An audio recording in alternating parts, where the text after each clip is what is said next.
السلام عليكم طلاب. بالنسبة للهارد ساوند شلون تجي المحطة؟ أقول لك بالسؤال اسكولتيت ذا بيريكورديوم. رجاء لا تسألوني شنو يعني اسكولتيت. أعرف راح تسألوني شنو يعني اسكولتيت. اسكولتيت يعني افحص شو اسمه صدر المريض. بالبداية شو تسوي؟ شو اسمه بس تعقم ايدك، بقية الأشياء ما أريدها من عندك. تمام، أنا خليت لك معقم يعني هناك، لأنه يعني نجيب فولنتير، نجيب متطوع وأنت تفحص عليه.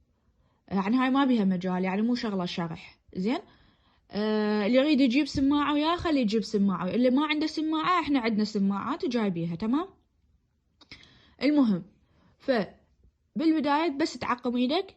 ثاني شغلة تسويها انه تسوي انسبكشن يعني شنو؟ يعني تباوع التشيست مالت المريض.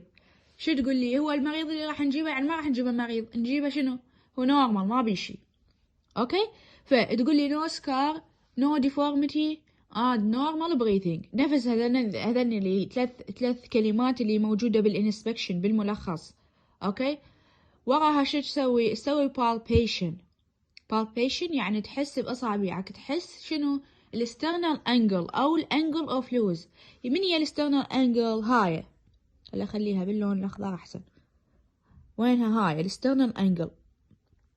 اوكي، اللي هي نفسها corresponding with the second rib. اوكي، وهاي هم هنا بالجهة المعاكسة، يعني هاي جهة الرايت وهاي جهة الليفت. هنا sternal angle، انت شنو بس تحسها باصابعك sternal angle. هي فد يعني bony prominent. اوكي، حسيت السترنال انجل، تحسب انه هاي السترنال انجل جواها، يعني هي سترنال انجل نفسها ماشية ويا الفيرست ريب مع الضلع الاول. اوكي، فجوا الضلع الأول شنو؟ ماشية ويا الضلع الثاني. فجوا الضلع الثاني، الرب الثاني. أوكي، شنو موجود؟ أكو second intercostal space. شوفوا راح أسويها باللون الأحمر. هذا second intercostal يعني مصل أكو جواها. أوكي، second intercostal هنا، third intercostal، الفورث، بعدين الفيفث intercostal space. شنو اللي يفيدني بالفيفث intercostal space at mid-clavicular line؟ خلي الميد-clavicular line باللون الأصفر. هذا الميد-clavicular line اللي باللون الأصفر. هنا you will put your hand or your two fingers of your hand, put one on the fifth intercostal space at mid-clavicular line. You will palpate شنو؟ palpate the apex beat. راح تحس بالإبكس بيت، النبضة مالت الهارت. حتى لو أنت ما حسيته ما يخالف. المهم you will put your hand or your finger on the fifth intercostal space at mid-clavicular line. تمام، خلصت البالبيشن. وراها تلبس السماعة. لبست السماعة تسوي اسكولتيشن. انت عوف البل، افحص بس بالدايفرام. هذا الدايفرام.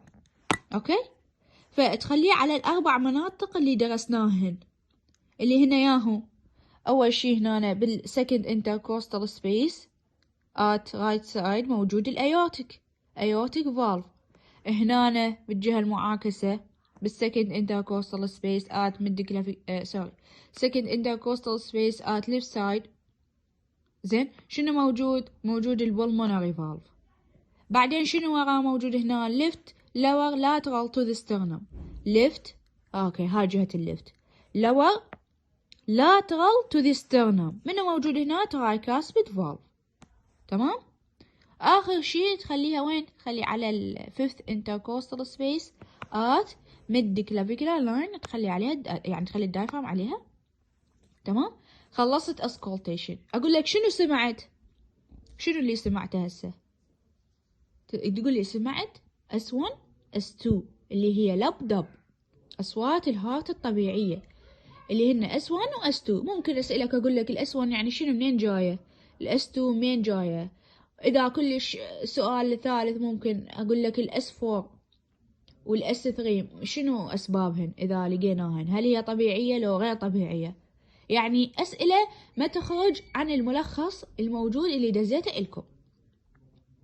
أنا اليوم ما لحقت أصور لكم بالمختبر لأنه الوقت كله راح، وأنا يعني أحضر بالأسئلة وأحضر بالأوراق، فما لحقت اصور لكم يعني كتطبيق عملي على فولنتير على اي احد ويانا.